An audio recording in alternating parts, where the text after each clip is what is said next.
मोदी जी, इमरान खान को शिकायत है, उन्होंने बताया कि मैं जब प्रधानमंत्री बना तो आपको फोन किया, आपसे उन्होंने कहा कि मैं पठान का बच्चा हूं, सच बोलता हूं, तो एक मौका तो उन्हें भी मिलना चाहिए। इमरान खान से मैं पहले भी मिला हूं, विस्तार से मेरी बातचीत भी हुई है। जब वो प्रधानमंत्री यानी उनकी पार्टी के सबसे बड़े नेता चुन करके आए तो मैंने टेलीफोन भी किया था देश के एक मुखिया के नाते, और तब भी मैंने उनसे कहा था, देखिए इतने बार हमने लड़ाइयां लड़ ली, हर बार आपकी पिटाई हुई, आतंकवाद करके भी कुछ पाया नहीं।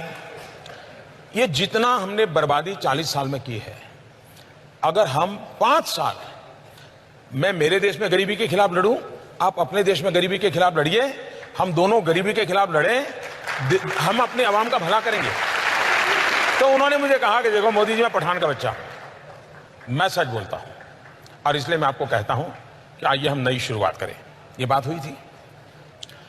पाकिस्तान में समस्या ये, मैं अनुभव से, मेरा अकेले का अनुभव नहीं है, दुनिया के देशों का अनुभव है। मैंने दुनिया के कई देश के महापुरुषों से बात की है, गल्फ कंट्रीज के, अरब राष्ट्रों के सभी नेताओं से मैंने बात की है, मैंने अमेरिका, चाइना, रशिया, उन सबसे भी बात की है। एक बात ज्यादातर उभर करके आती है कि भाई आजाद करोगे तो किससे करोगे? आर्मी से करोगे, आईएसआई से करोगे, कि इलेक्टेड बॉडी से करोगे? बोले पता ही नहीं चलता वो देश कौन चलाता है। तो ये सबसे बड़ी समस्या है, पहले वो अपनी ये समस्या सुलझा दें। आपने समस्या सुलझा दी, घर में घुस के मारा। आखिरकार जब उनको हमने सबूत दिए, बार बार दिए, और जब घटना घटती है तो इतनी प्यार से, इतनी मीठी बात करते हैं जी, आप भी सोच रहे यार नहीं पाकिस्तान सुधर गया है।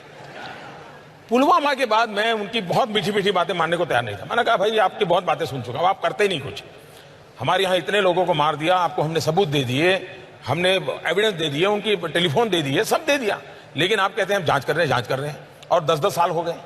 तो अगर ठीक है, अब हमारी सेना को जितना आता है वो करते रहेंगे।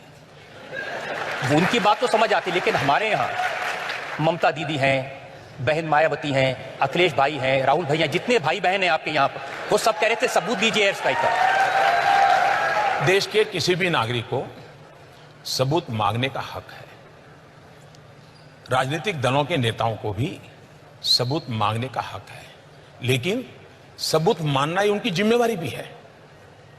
इनका प्रॉब्लम है कि मांगते रहो लेकिन मानो कुछ नहीं।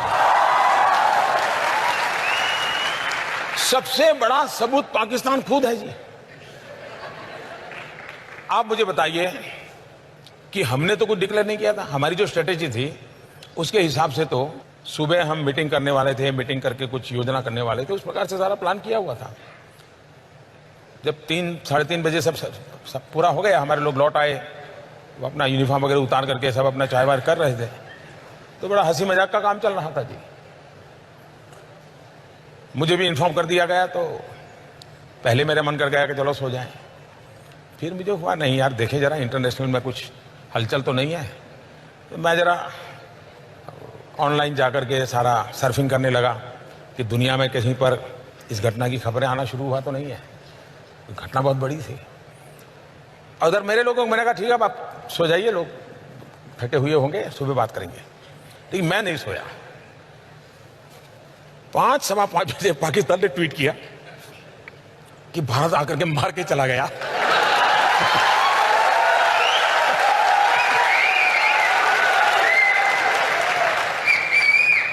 तो मैं फिर समझ गया कि मामला वो सिंपैथी गेन करने के लिए कुछ कर रहे हैं।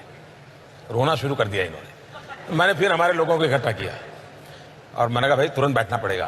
तो रात भर जगे थे, लेकिन फिर भी इकट्ठे हुए, फिर परिस्थिति का मूल्यांकन किया, फिर आगे की रणनीति हम बनाते रहे। ये सही है कि पाकिस्तान ने बालाकोट के उस इलाके में जंगलों में कुछ मिसाइल गिराए निशान बनाने के लिए, ताकि दुनिया को बता सकें कि भारत का निशाना चूका? ये इस विषय के जो जानकार लोग हैं इन्होंने खोज के निकाला है कि, और जिसकी चर्चा पिछले 2-3 दिन से ज्यादा हो रही है, इस सब्जेक्ट के एक्सपर्ट है उन्होंने कि भाई अब उनके लिए मुसीबत थी कि भारत ने आकर के यहाँ किया है तो ये सिद्ध हो जाता था कि यहाँ टेररिस्ट कैंप था, क्योंकि इतने बड़ी पहाड़ी में घने जंगल में एक अकेली इकलौती बिल्डिंग और जिसमें भी 600 लोगों की रेसिडेंशियल एकोमोडेशन, तो हर किसी को सवाल उठता है कि क्या था।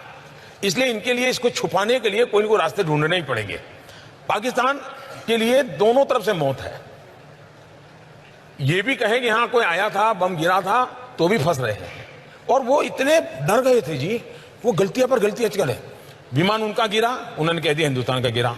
पायलट उनका मरा, उन्होंने कह दिया हिंदुस्तान का मरा। यानी वो बिल्कुल ही बैलेंस खो चुके थे। और बैलेंस खोने का कारण था कि इतनी बड़ी घटना उनके लिए असंभव थी जी। और अभी भी उस सदमे में से बाहर नहीं आए। ये तो भारत में अगर चुनाव ना होते और ये तू मैं ना होती और सामान्य दिवसों में घटना हुई होती, तो विश्व की जो महत्वपूर्ण मिलिट्री ऑपरेशंस हुए हैं, इसकी उसमें गिनती होती जी। ये चुनाव के तू मैं में भारत के वीरों के पराक्रम को हमने नजरअंदाज किया है। और इसलिए मैं तो ईश्वर से प्रार्थना करता हूं कि चुनाव नतीजों के बाद शांति से इसके एक्सपर्ट हो, वो देश को समझाएं कि भारत के लोग कितने पराक्रमी हैं, कितना बढ़िया काम किया है।